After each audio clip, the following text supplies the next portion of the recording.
तो हम स्टार्ट करते हैं आज आज का पॉडकास्ट। तो हमें क्या क्या हमने गलती की, उस गलती को हम रिवाइज करने वाले हैं। और हमने गलती मेजरली कहाँ पे की थी, कैसे कैसे की थी, उसके बारे में भी देखेंगे। तो कल मैंने जो जो गलतियाँ की है उसका भी एक बार रिवाइज कर लेंगे। एक बार गलतियाँ सबसे इम्पोर्टेंट है क्योंकि उसको लिख के उसको समझना सबसे इम्पोर्टेंट है। क्योंकि मैंने जो जो गलतियाँ की है उसको मैं एक बार इम्पोर्टेंट लूँगा, क्योंकि मैंने बैक टेस्टिंग मतलब मैंने इम्पोर्टेंट जो जो गलतियाँ की है उसको लिख के, उसको समझ के, उसके ऊपर सोल्यूशन निकाल के उसको समझना पड़ेगा, तभी उसका सोल्यूशन और जो मेरे को रिजल्ट चाहिए वो मिलेगा। तो ऐसा ही मेरा जब लॉजिकली माइंड एक्टिवेट हो जाएगा तब तब मेरे प्रॉफिट बनेंगे ही बनेंगे। और क्योंकि मेरा जब लॉजिक बिना लॉजिक के मैं ट्रेड लूँगा, ऐसे फालतू ट्रेड करूँगा, रैंडम लूँगा, तब तब मेरे लॉसेस होंगे। तो मैंने सबसे पहले क्या क्या ऑब्जर्व किया कि मेरे लॉस करने के सबसे पहले मैंने जो ये I use for lot size high, मतलब मैंने लॉट साइज ज़्यादा यूज़ की थी। क्योंकि जहाँ पे मेरे को 0.1 करना चाहिए था मैंने 0.2 कर दिया। क्यों कर दिया? क्योंकि मेरे को ग्रीड आ गई ना। समझो एक बार, उसको फील करना है ना, उसको जब फील करना है, जब लाइव अकाउंट जब उड़ जाएगा ना तब समझ में आएगा क्या होता है क्या नहीं। तो उसको फील करना है, इसको एक बार समझना है। ग्रीड आती है ना तो उसको आइडेंटिफाई किया, उसका को रिलेशन है, मतलब हेवी लॉट साइज का को रिलेशन है ग्रिड से। मतलब जहाँ पे तुम्हारे दिमाग में आई ग्रिड, ग्रिड मतलब मुझे चाहिए चाहिए चाहिए, मेरे पास अभी कुछ नहीं है, तो मेरे को कार चाहिए, क्या मेरे को कुछ चाहिए, मेरे को ये चाहिए वो चाहिए, वो एक ग्रिड मतलब किसी चीज़ की उसको चाह है, मतलब उसको वो चाहिए, इसको ग्रिड कहते। और दूसरा रैंडम प्लान, मतलब कोई बिना समझे हुए जहाँ से उठा आया, बाहर से किधर से भी उठा, मोबाइल से डायरेक्ट आया, डायरेक्ट लैपटॉप चालू किया, ओपन किया और डायरेक्टली फालतू दिख रहा है, ईएमआई ऐसा हो रहा है, रिट्रेसमेंट ऐसा कुछ हो रहा है। इतना इजी होता तो सब कुछ पैसा कमाते।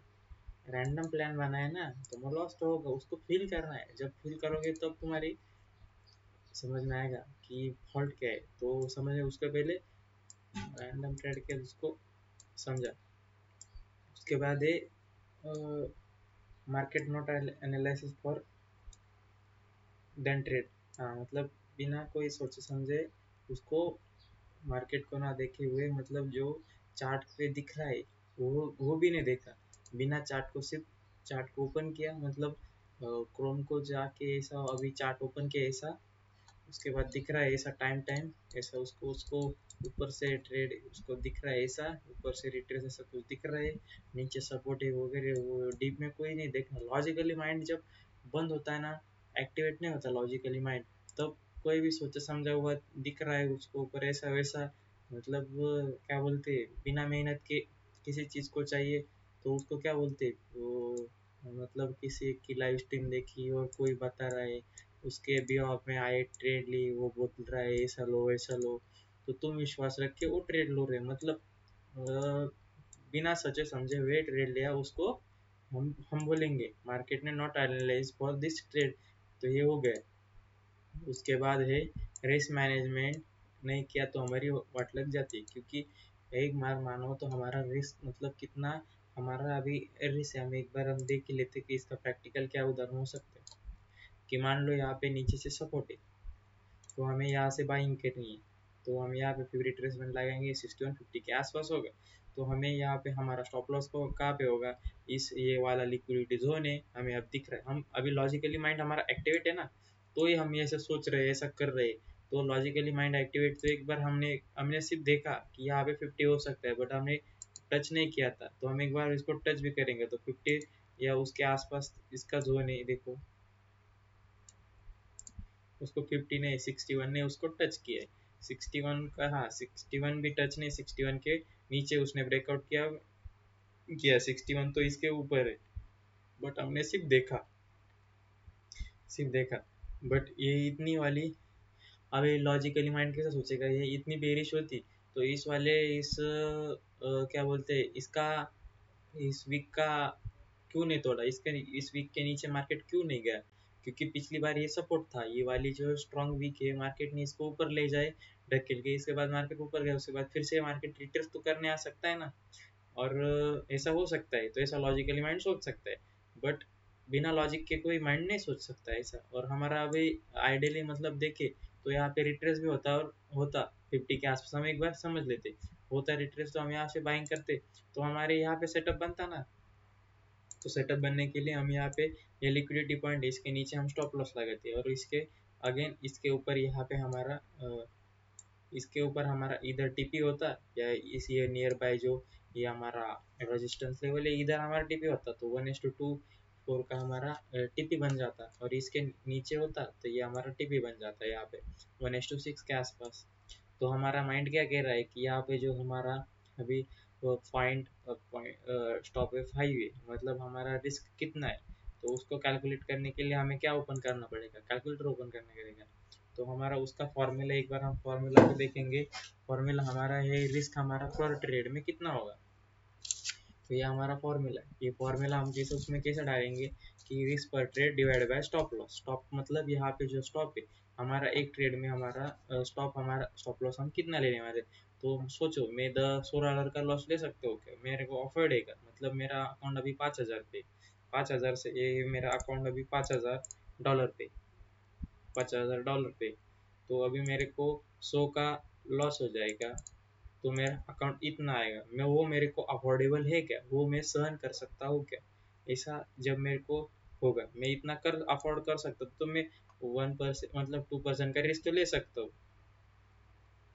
नहीं है मेरे को इतना लॉस सहन नहीं हो रहा, तो मेरा 5,000 का भी अकाउंट है, हाँ, तो मेरे को अभी $50 का लॉस सहन होता है कि नहीं, एक बार देखते मेरे को ये 900 इतना मेरे को जब लॉस हो जाएगा तब मेरे को इतना अफोर्डेबल है क्या। हाँ है, एग्री है, तो मैं $50 का रिस्क ले सकता हूँ, तो मेरा क्या रूल है, $50 का मैं रिस्क ले लूँगा, मतलब 50 ये मेरा रिस्क है, हाँ, डिवाइड बाय कितना है, डिवाइड बाय 100, तो ये हमारा रूल के हिसाब से ये फॉर्मूला हम यूज़ करेंगे। 0.5 हमारा आंसर आ गया, आंसर आने के बाद सिर्फ उसको डिवाइड करने का, सिर्फ उसके बाद 100 से डिवाइड करने का, तो हमारा लॉट साइज आ रहा है इतना 0.005। तो उसके बाद ये आंसर है, आंसर को एक बार फिर से डिवाइड करने का 100 से, तो आता है आंसर ही है इतना।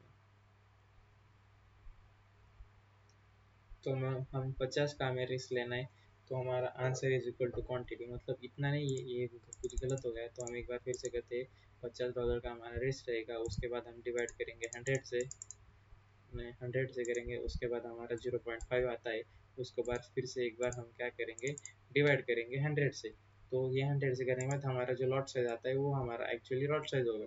तो ये हमारे क्या बोलते हैं मेटा एम टी ट्रेडर में नहीं है, तो उसके लिए हमें क्या करना पड़ेगा, तो हमें 0.1 ही लेना पड़ेगा, तो मतलब सबसे पहले जो क्वांटिटी है तो हमें 0.01 से ही स्टार्ट करनी पड़ेगी।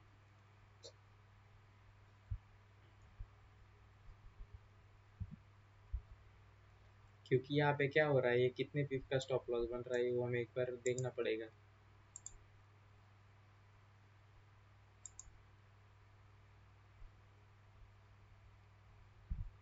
मतलब 50 पिप का ये स्टॉप लॉस है, हाँ 50 पिप का स्टॉप लॉस है, हमें यहाँ पे 0.5 ओपन करना पड़ेगा,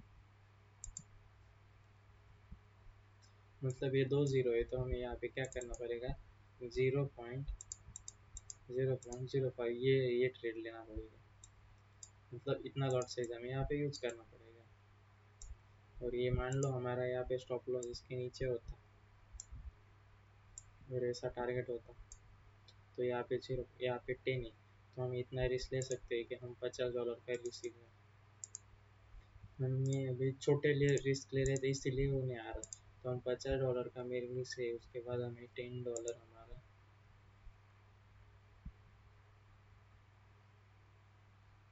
हमने गलती कहा अभी, एक मिनट यहाँ पे हमने गलती हम एक बार लगे लगे क्लियर कर लेते तो हमारा स्टॉप लॉस इधर ही रहेगा, ये 4 है।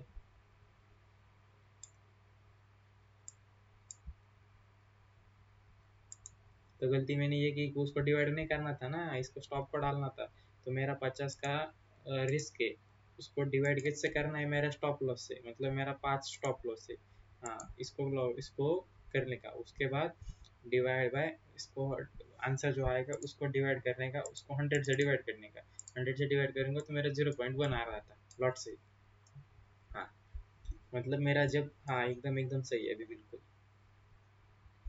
एकदम सही से अभी समझ में आएगा। मतलब ये देखो मेरा अभी क्या हो गया है, मैंने क्या गलती की, यहाँ से मेरा है, हाँ से हमारा लॉजिक और रिस्क मैनेजमेंट हम कैसे कर सकते हैं, तो इसके आसपास मैं अभी ये यहाँ पे ले सकता हूँ। ये देखो यहाँ पे मेरा अभी 0 पॉइंट में यहाँ पे 6 ही कर लेता हूँ। उसके बाद फिर से मतलब ये हमारा लिक्विडिटी पॉइंट है, मेरे को अच्छा खासा स्टॉप लॉस चाहिए ना, इधर ये 50-60 पिप का अभी ये स्टॉप लॉस बन रहा है। तो देखो 60 पिप का हमारा स्टॉप लॉस बन रहा है, और मेरा अभी स्टॉप लॉस ये स्टॉप का जो है उसको अभी 6.148 है, ये चल रहा है। तो मैंने यहाँ पे क्या किया, 100/100 कर दिया था ना, जो मेरा रिस्क है $50 का मेरा रिस्क है, उसको मैंने 100 से डिवाइड कर दिया था, इसलिए मेरा आंसर गलत आ रहा था। तो मुझे क्या करना था, मेरा रिस्क है 50, उसको डिवाइड करना है स्टॉप से, स्टॉप इज 6148, 6148, इसको मैं डिवाइड करूँगा, मेरा आंसर इतना आएगा। सिर्फ उसको डिवाइड करके मेरे को 100 करना है, 100 करने के बाद मेरा जो आंसर आएगा वो आंसर मेरा ये आ रहा है।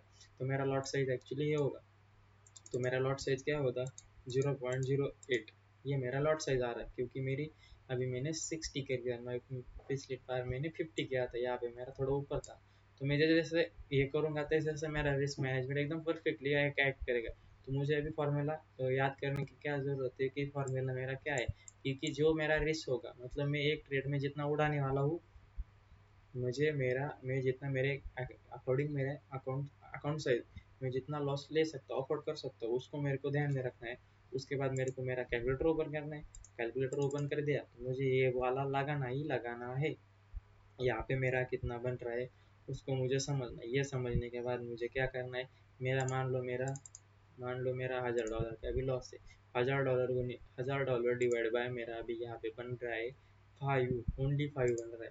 तो मैं उसको 5 को यहाँ पे करूँगा काउंट, और उसके बाद में यहाँ पे आ रहा है उसको जो आंसर आया उसको भी सिर्फ मुझे 100 से डिवाइड करना है। 100 से डिवाइड करने के बाद मेरा अभी लॉट साइज आ रहा है 2, मतलब मैं यहाँ पे $1000 का लॉस कर सकता हूँ। तो मुझे यहाँ पे 2 का लॉट साइज यूज करना है, और मेरा रिजर्व बनेगा ऐसा। तो ऐसा ऐसा बन रहा है। एक बार मैं $1000 दे दे दूंगा, तो उसके बाद मेरे को कितना मिलने वाला है इसके अकॉर्डिंग, तो वही मेरे को समझना है कि एज अ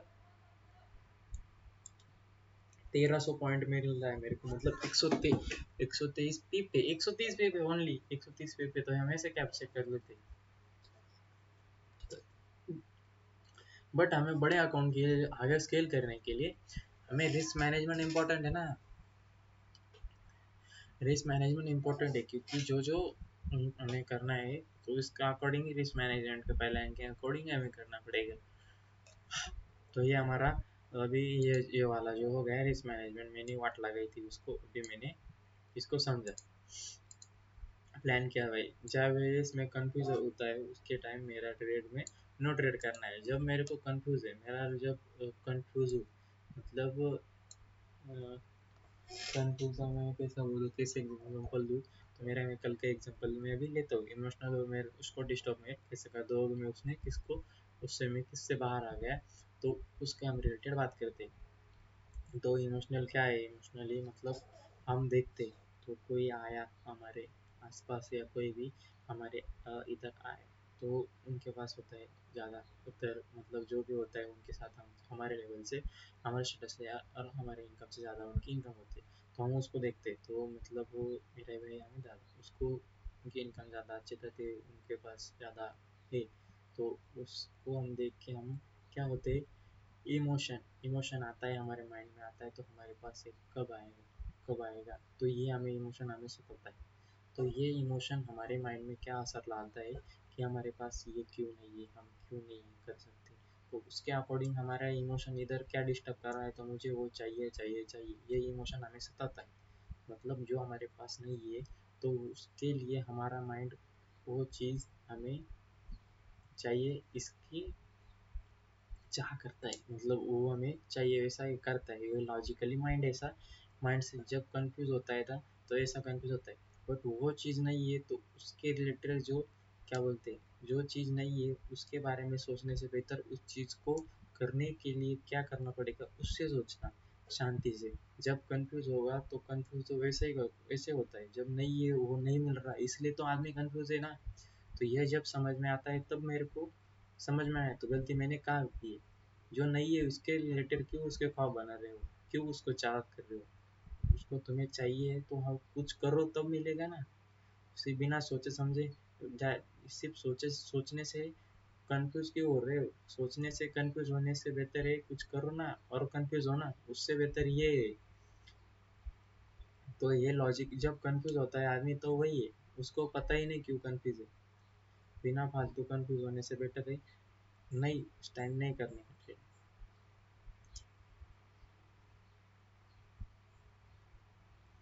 और कंफ्यूज होने का वही सबसे इम्पोर्टेंट है, मतलब जहाँ पे इमोशन और कंफ्यूजन ये दोनों भी माइंड पे अटैक करती है, उससे हमें जब बाहर निकलना है वो सबसे बड़ा हमारे लिए वो क्या बोलते हैं प्रॉफिटेबल ट्रेडर का वो सबसे बड़ा रीज़न है। हमें सबसे पहले इमोशनल को कंट्रोल कैसे करना है। हमारा जो इमोशन है मतलब इमोशन और कंफ्यूजन उसको साथ जब माइंड हमें जब खींचता है तब हमारा कार्यक्रम हो जाता है। तो उसको हमें स्ट्रांग बनाने के लिए कंफ्यूजन और इमोशन को लगन लगाना है। गीता में जो भी कहा है 7 इंद्रिया जो भी है, 7 घोड़े है, हर मन बुद्धि चेतना वो सब है वासना, ये सब जब चीज़ है जब सारे की सारे चीज़ों पे हम हमारा जो माइंड है हमारा जो हमारे काम कर रहा है उसको लगान रहा है, हमारे ये जितने भी ज़्यादा इंद्रिय उसको हमें लगाना है। तो उसको कंट्रोल करने के लिए हमें सिर्फ समझना है कि ये गलत है ना तो नहीं करने का, उसको लगा लगा के फटका फटका के उसको लाइन पे लाना है कि जो गलत है वो नहीं करेगा, वो चाह करेगा हमें नहीं देना, चाह करेगा वो नहीं देना। दिया तो इतने बार हम दे गए तो उसने हमें क्या दिया, सिर्फ एक टाइम का मज़ा मतलब प्लेजर, उसको चाहिए सिर्फ एक समय एक सेकंड के लिए जो चाहिए वो उसको देने से उसकी क्या बोलता है लस्ट आता है, लस्ट आता है तो उससे वो स्ट्रांग होता है और उसी चाह के क्या बोलते हैं उसी चाह के गोल गोल राउंड में वो फंस जाता है। मतलब उस हमारा काम नहीं बना, हमारा काम नहीं बना, हमारे पास इमोशनल आया, हम डिस्टर्ब हो गए, कंफ्यूज हो गए। ये हर बार हम कंफ्यूज होते हैं। तो क्या किसी टाइम में समय में कंफ्यूज होते हैं तो समय कंफ्यूज होने के बाद वो क्या करता है माइंड सिर्फ वो साइकिल पढ़ाता है। सिर्फ वो इमोशन आया सिर्फ कंफ्यूज हो गए, उसके बाद वो डिमांड करेगा हमारा माइंड कि हमें मुझे वो चीज़ चाहिए। तो वो चीज़ चाहने के लिए वो क्या करना पड़ेगा, वो देखेगा ऐसा वैसा नियर बाई एरिया में तो उसे वो प्लेजर चाहिए तो उसी चक्कर में वो अटक जाएगा। वो अटकने से हमें तो ऐसा ही है। तो उसको हमें सिर्फ कंट्रोल करना है। तो वही हमारी क्या है, वही हमारी स्ट्रेंथ है ना। तो हमें उसको ही हमें बूस्ट करना है। बूस्ट करने के लिए हमें हम जितना कंट्रोल करने की हमारी कैपेसिटी जितना स्ट्रांग करेंगे उतना हम इमोशन के ऊपर हम हावी हो सकते हैं। इमोशन के ऊपर हमें सिर्फ देखना है कि इमोशनल आ रहा है, जो भी इमोशनल आ रहा है, इमोशन आ रहा है सिर्फ उसको जितना भी गलत तरीके से हम जितना अंदर फंसेंगे उतना हमारी इमोशनल हमारा इतना इमोशन हमें उस इंद्रियों को हमें हावी करेंगे, मुझे वो चाहिए चाहिए चाहिए। बट नहीं, हमें करना क्या है कि जो गलत है वो नहीं, उसमें हमें इमोशन को हमें साथ नहीं देना, हमें इमोशन को हमारे कब्जे में करना। तो एक ही टाइम पे हमें सिर्फ हमारा उधर से बाहर निकल सकते हो कृष्णा, और हमें सिर्फ सबको देखना है बट कुछ नहीं करने का, सिर्फ देखने का हमारे सांसों पे, हमारे इसके सांसों के आसपास हमें ध्यान देना है कि मैं अभी कर रहा हूँ,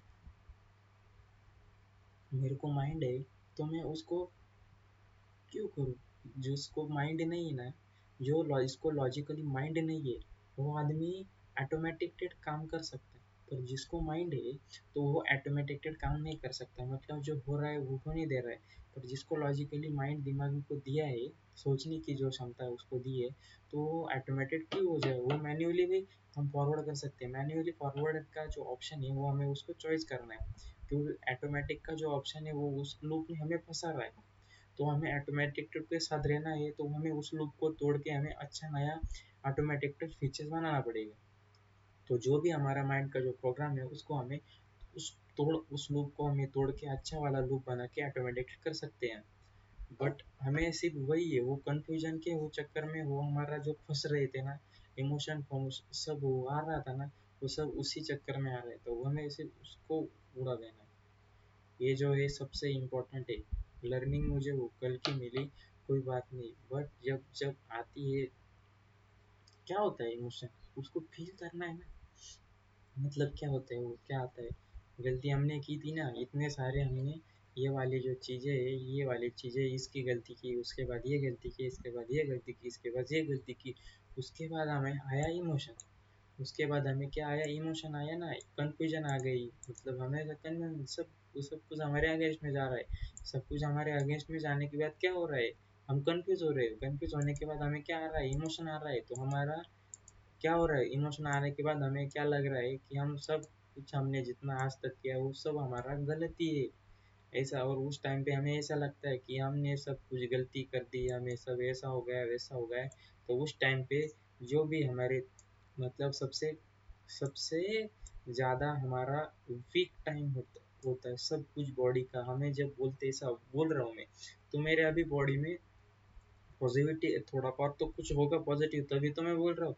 तब जब ऐसा टाइम आता है ना, सब कुछ चीज़ें हमारे हाथ में नहीं होती, सब कुछ अनप्रिडिक्टेबल जो हो रहा है, ये सब हो रहा है, सब हमारे आगे में जा रहा है। तब हमारा इमोशन जो होता है ना, वो सब डाउन डाउन डाउन जाने लगता है, सब ऐसे नीचे नीचे जाने लगता है सब।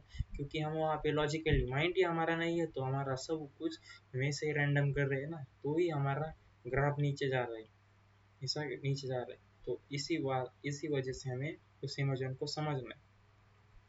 तो उस इमोशन को हमें सिर्फ उससे हम कैसे बाहर आ सकते हैं, तो उससे बाहर आने के लिए सिर्फ एक ही चीज़ का काम कर सकती है कि जितना इमोशन हमें बोलेगा मुझे वो करना है, हमें वो नहीं करना।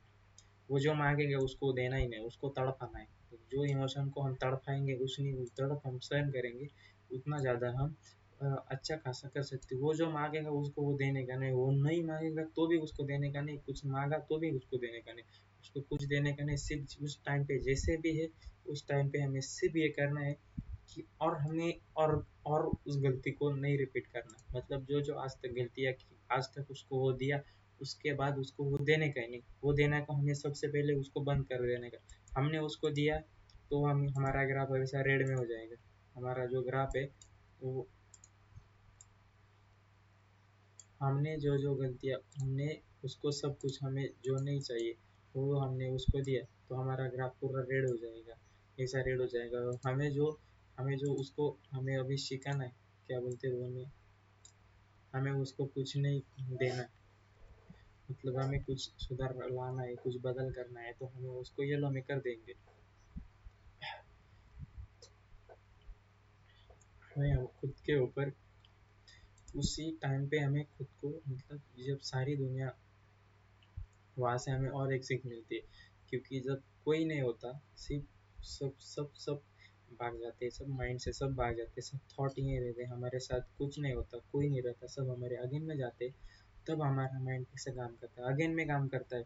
तब वो अगेन में जब जा रहा है, तभी उसको अगेन से बाहर लेके हम अपने साथ ले आ सकते हैं। मतलब जो हमारा शत्रु है, हमें खुद का जो है, खुद के जो अंदर का जो है, वो बोल सकते हैं वो माइंड जो हमारे इमोशनल आ रहा है, वो गलत कर रहा है, तो उसको हमें हमारा दोस्त बनाना है और हमें हमारे साथ लेके आना है। क्योंकि जब उसके पास कोई नहीं होता, हमारे जब माइंड के पास सब हमारे अगेन में जा रहा होता है, तब उसको बताने के लिए अगेन वाले ही होते हैं ना।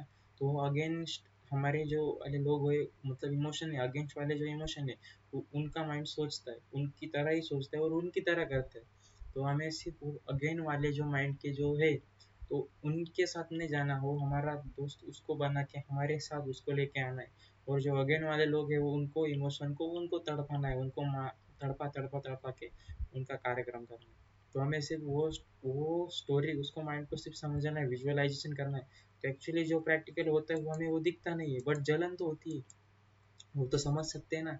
क्योंकि जो है वो, जो किसको दिख रहा है, कि जिसको उसको जलन हो रही है, किसको कुछ हो रहा है, मतलब प्रॉब्लम तो हो रहा है ना, प्रॉब्लम हो रहा है, इसका मीन्स हमारे ऐसा कुछ है, तो वो प्रॉब्लम क्रिएट कर रहा है, तो वो कंफ्यूजन क्रिएट कर रहा है, वो कंफ्यूजन ही वो वो अगेन वाले जो जा रहे हैं, वो हमारे अगेन में जो इमोशनल थॉट आ रहे हैं, वो हमारे कंफ्यूजन का कारण है। उसको तोड़ने के लिए वही बेटर है, अगेन वालों का नहीं सुनने का, हमारे उसको नहीं सोचने का। जो भी हमारा एक 0.1% वो चांस है, उससे हमें रिकवरी करना है ना, तो हमें सिर्फ सब सब सब 4 सेकंड का जो टाइम है, उसको नहीं नहीं नहीं नहीं, वो मांगेगा, वो बोलेगा चाहिए चाहिए चाहिए, और हमें उसको देना नहीं। निरंतर प्रयास के साथ हम जब करेंगे, तो हम उसको नहीं बोल सकते, मतलब हम हमारे इमोशन को तभी कंट्रोल कर सकते।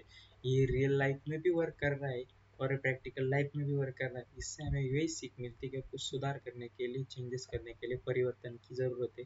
परिवर्तन करेंगे तभी चेंज हो जाएंगे। चेंज करने के लिए उस लॉजिकली माइंड को एक्टिवेट करना, हमारे उसके मन को, हमारे जो अगेंस्ट में जा रहे हैं उनकी नहीं सुन के, हमारे उसको अच्छा दोस्त बना के हमारे साथ लेके आना है, और उसको पूरा रिकवर करके हम उसको समझेंगे ना, तो जो भी चीज़ चाहिए ना, कुछ भी चाहिए ना, हम वो कर सकते हैं, क्योंकि हमने उसको अगेन वालों के साथ भेज के हमने गलती की, तो पूरी अगेन में हमारी लाइफ चली जाएगी।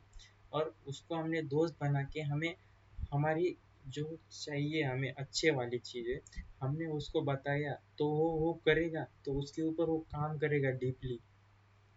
डीपली गलत करने से बेहतर उसको अच्छा बता के वो उसके ऊपर काम करेगा, हम उसके ऊपर, हमारा भी काम हो जाएगा, हमारा दोस्त के साथ हम उसके साथ भी काम करेंगे, तो हम उससे दोस्ती करके अच्छा खासा हम हमारा काम करके हमारे ट्रैक पे आके हमारा पूरी ग्रोथ की हम पूरी ऐसे सीढ़ी ऐसे पूरी ऊपर ले जा सकते। तो यही ये इतना बड़ा है ना ये कन्फ्यूजन, उसने हमें इतना बड़ा लॉजिक के अंदर हमने अभी पढ़ा, तो हमारा यह सबसे इम्पोर्टेंट था। उसके बाद लॉजिकली माइंड एक्टिवेट हो जाए, मतलब अभी हमने बताया ना, तो ये लॉजिक तब ये लॉजिकली माइंड हमारा एक्टिवेट हो जाएगा जब हम खुलेंगे, जो पुनः ओपन हो जाएंगे, समझेंगे क्या है क्या नहीं, तो तब वैसे वो लॉजिकली माइंड एक्टिवेट हो जाएगा।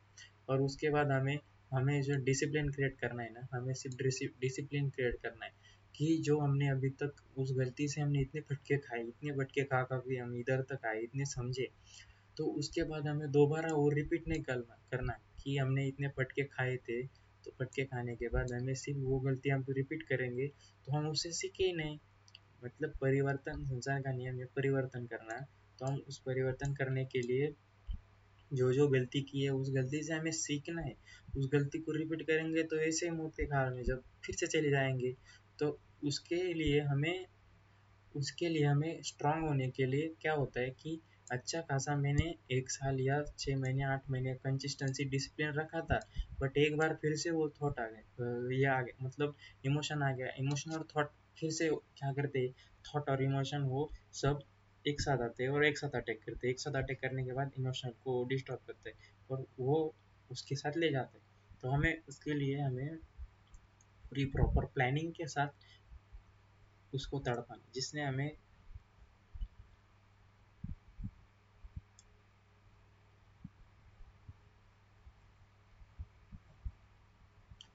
उसको प्रॉपर प्लानिंग के साथ उसको ये करने का है।